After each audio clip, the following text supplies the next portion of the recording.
একজন নারী খামারি, স্বামী নেই, দুটো সন্তান স্কুলে পড়ে, ২৮ লাখ টাকার ব্যবসা দাঁড় করিয়েছিলেন গরু পালন করে। জমি জায়গা যা ছিল সব বন্ধক দিয়েছেন। বোনেরা শ্বশুর বাড়ি থেকে গয়না এনে দিয়েছে, আর এখন তিনি ক্যামেরার সামনে বলছেন, শুভেন্দুবাবু আমাদের বাড়িতে এসে দেখে যান আমরা মিথ্যা বলছি নাকি সত্য। এটা কোনো মুসলমানের আর্তনাদ নয়, এটা একজন হিন্দু খামারের, যিনি বিজেপিকে ভোট দিয়ে ক্ষমতায় বসিয়েছিলেন, আর আজ সেই সরকারের একটিমাত্র সিদ্ধান্তে তার পুরো জীবন ধ্বংসের দ্বার প্রান্তে। কিন্তু এই ছবি শুধু একজনের নয়। দক্ষিণ ২৪ পরগনার সাকসার গ্রাম থেকে বারাসাত, পুরো পশ্চিমবঙ্গ জুড়ে এখন একই দৃশ্য। আর এই সংকটের কেন্দ্রে যে রাজনৈতিক সিদ্ধান্ত, সেটা এখন বিজেপির নিজের অস্তিত্বকে প্রশ্নের মুখে ফেলে দিচ্ছে। বারাসাত ২ নম্বর ব্লকে একটি শান্তি বৈঠক অনুষ্ঠিত হয়েছে। শাসন থানার পুলিশের উদ্যোগে আয়োজিত এই বৈঠকে উপস্থিত ছিলেন দেগঙ্গার এসডিপিও আমিনুল ইসলাম খান, শাসন থানার আইসি মোহাম্মদ আসিফ সানি, বারাসাত ২ নম্বর ব্লকের বিডিও শঙ্কর প্রামাণিক, পঞ্চায়েত সমিতির সভাপতি মনোয়ারা বিবি, স্থানীয় তৃণমূল নেতা এবং বিজেপি নেতা গৌতম চট্টোপাধ্যায়। এই বৈঠকে ইমামরা একটি ঘোষণা দিলেন, যেটা এখন পুরো পশ্চিমবঙ্গের আলোচনার কেন্দ্রবিন্দু। তারা বললেন, আমরা গরু কোরবানি থেকে সম্পূর্ণ বিরত থাকব, শুধু এবছরের জন্য নয়, এখন থেকে। অল ইন্ডিয়া ইমাম অ্যাসোসিয়েশনের সহসভাপতি তাজ মোহাম্মদ স্পষ্ট ভাষায় জানিয়ে দিলেন, সরকারের নির্দেশিকা আমরা মানব, গরু কোরবানি করতেই হবে, অন্য পশু দিয়ে কোরবানি করা যায়। ইমামদের ঘোষণার আরও একটি দাবি ছিল, গরুকে জাতীয় পশু ঘোষণা করা হোক এবং গরুর মাংস বিক্রি পুরোপুরি বন্ধ করা হোক। এই দাবিটা আসলে একটা চ্যালেঞ্জ। সরকার যদি সত্যি এই গরু রক্ষায় আন্তরিক হয়, তাহলে রপ্তানি সহ সব ধরনের গরু জবাই বন্ধ করুক। বারাসাতের ইমামরা যে ঘোষণা দিয়েছেন, তার ভাষা অত্যন্ত সুচিন্তিত। তারা বলছেন, গোহত্যা করা চলবে না, চলবে না, সরকারি আইনের খেলাফ করা যাচ্ছে না, যাবে না। ভারতীয় গণতান্ত্রিক ঐতিহ্য বজায় রাখতে হবে। কোনো নেতানেত্রীর প্ররোচনায় আমরা গরু জবাই করছি না, করব না। কোনো থানার ওসির ভিন্ন বক্তব্যেও আমরা প্ররোচিত হব না। এটা রাজনৈতিক পরিপক্কতার একটি অসাধারণ নমুনা। বিজেপি চেয়েছিল মুসলমানরা রাগে ফেটে পড়ুক, আইন ভাঙুক, সংঘাত হোক। ইমামরা সেই গেম প্ল্যান সম্পূর্ণ নষ্ট করে দিলেন, কোনো চিৎকার ছাড়া, কোনো সহিংসতা ছাড়া। আর এই সিদ্ধান্তের ফলে যে অর্থনৈতিক সুনামি শুরু হয়েছে, সেটাই এখন বিজেপির সবচেয়ে বড় মাথা ব্যথা। দক্ষিণ ২৪ পরগনার সাকসার গ্রাম, এখানকার বেশিরভাগ পরিবার গরু পালন করে জীবিকা নির্বাহ করেন। তাদের হিসাবটা সহজ, সারা বছর ধরে ২-৪টি গরু পালন করেন, কোরবানির সময় বিক্রি করেন, সেই টাকায় ঋণ শোধ করেন, সংসার চলে। একজন খামারের কথা শুনুন, ৩টি মেয়ে, 2টি ছেলে, 10টি গরু পালছেন ধার দেনা করে, সুদে টাকা নিয়ে, জমি বন্ধক রেখে। একটি মেয়ের বয়স 18 থেকে 19, তাকে বিয়ে দিতে হবে, ঘর নেই, ঘর বানাবেন এই আশায় গরু পালছিলেন। এখন সে গরু বিক্রি হচ্ছে না। আরেকজন বলছেন, ভুসির দোকানে 5 লাখ টাকা দেনা, মহাজনরা বাড়িতে এসে তাগাদা দিচ্ছে, টাকা কোথা থেকে আসবে। সবচেয়ে মর্মান্তিক কথা বলছেন যে খামারি, তিনি বলছেন, শুভেন্দুবাবু নিজ হাতে এসে বিষ তুলে দিন, আমরা খেয়ে মরে যাই, আমাদের বাচ্চাদেরকেও খাইয়ে দেব, আমরাও খেয়ে মরে যাব। এই কথাগুলো কোনো অভিনয় নয়, এটা একটি পরিবারের বেঁচে থাকার লড়াইয়ের শেষ চিৎকার।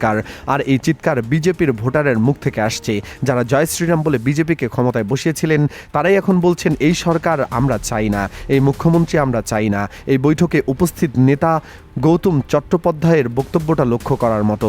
তিনি বলেছেন, কোরবানি বন্ধ করার কথা সরকার বলেনি, কিছু নির্দেশিকা মেনে ঈদে গরু কোরবানি করা যাবে। মুসলিম সম্প্রদায়কে ভুল বোঝানো হচ্ছে। অথচ ইমামরা যখন ঘোষণা দিলেন যে তারা গরু কোরবানি করবেন না, তখন এই একই বিজেপি নেতা বললেন, আমরা এই সিদ্ধান্তকে স্বাগত জানাচ্ছি। এটা কি ধরনের অবস্থান? একদিকে বলছেন কোরবানি বন্ধ করা হয়নি, অন্যদিকে কোরবানি বন্ধের ঘোষণাকে স্বাগত জানাচ্ছেন। এই দ্বিমুখিতা জনগণ দেখছে এবং বুঝছে। একজন হিন্দু খামারি সরাসরি বলছেন, জয় শ্রীরাম বলে আমরা এই সরকারকে নিয়ে এসেছি, আর এখন আমাদের পেটে লাথি মারছে। 15 বছর মমতা দিদির সরকার ছিল, তার কাজে খারাপ দেখে আমরা বিজেপিকে ভোট দিলাম। আজকে দিদির আমলে আমরা যে গরু পালন করতাম সেটা বিক্রি করতে পারছি না।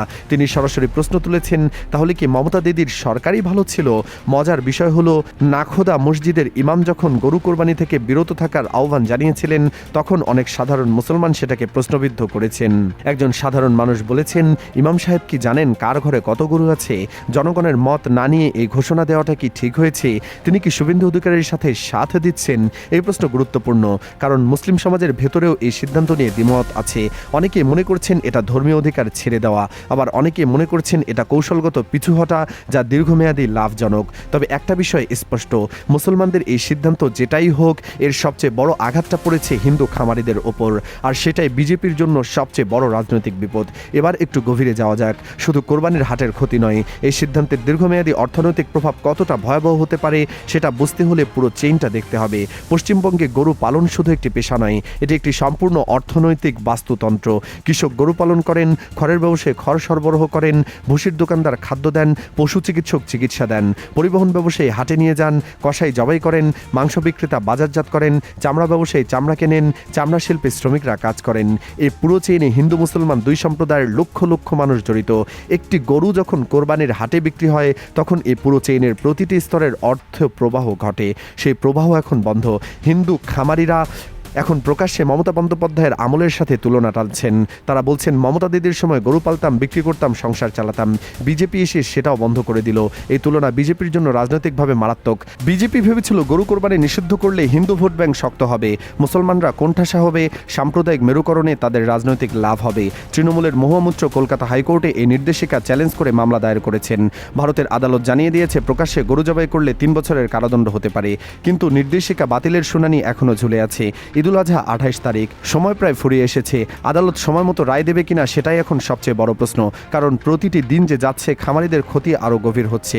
পশ্চিমবঙ্গে এই মুহূর্তে পরিস্থিতি এমন জায়গায় দাঁড়িয়ে আছে যেখান থেকে যে কোনো দিকে মোড় নিতে পারে। হিন্দু খামারিদের ক্ষোভ আরও তীব্র হলে নবান্ন ঘেরাওয়ের মতো পরিস্থিতি তৈরি হতে পারে। মুসলমান সমাজ শান্ত থাকলেও তাদের মধ্যে দীর্ঘমেয়াদী ক্ষোভ জমছে। আর দুই সম্প্রদায়ের ঐক্যবদ্ধ আন্দোলন যদি সত্যি রাজপথে নামে তাহলে বিজেপির রাজনৈতিক ভবিষ্যৎ পশ্চিমবঙ্গের গুরুতর সংকটে পড়বে। একজন হিন্দু খামারের কথা দিয়ে শেষ করি। তিনি বলছেন, শুভেন্দুবাবুর কাছে অনুরোধ, অন্তত মুখে একটাবার বলুন যে কোরবানির কটা দিন মুসলিম ভাইদের আমাদের গরুগুলো কিনতে দিন। এই অনুরোধটা একজন বিজেপি সমর্থকের, যিনি জয় শ্রীরাম বলে এই সরকারকে ক্ষমতায় এনেছিলেন। ধর্মের রাজনীতি করতে গিয়ে নিজের ভোটারের জীবিকা ধ্বংস করা, এর চেয়ে বড় রাজনৈতিক আত্মঘাতী সিদ্ধান্ত আর কি হতে পারে? আগামী কয়েকদিন পশ্চিমবঙ্গের পরিস্থিতি কোন দিকে যায় সেটাই এখন দেখার বিষয়। আর যদি সংকট আরও গভীর হয় তাহলে এর প্রভাব পড়বে শুধু একটি রাজ্যেই সীমাবদ্ধ থাকবে না, পুরো ভারতের রাজনৈতিক এবং অর্থনৈতিক সমীকরণে এর ছাপ পড়বে।